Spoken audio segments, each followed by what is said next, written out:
Isipin niyo mga kaibigan, paano kaya kung kasing bilis ng fast food ang healthcare natin sa Pilipinas? Yan ang naranasan ni Doc Willie Ong sa Singapore. Pero paano nga ba natin magagawa ito? Tara, alamin natin ang kanyang kwento. Si Doc Willie Ong ay nakaranas ng mabilis at epektibong gamutan sa Singapore, kung saan ang koordinasyon at bilis ng serbisyong pangkalusugan ay kamangha-mangha. Bagaman may iniindang sakit, may pangarap siyang dalhin ang ganitong uri ng serbisyo sa Pilipinas.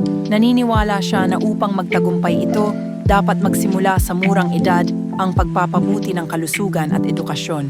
Kailangan ng libreng nutrisyon at edukasyon mula pagkabata at ang mga pinakamahuhusay na mag-aaral ay dapat ipadala sa mga prestihiyosong unibersidad. Ngunit aminado rin siyang hindi ito madali. Maaaring umabot pa ng 50 taon bago makamit ang mga pagbabagong ito.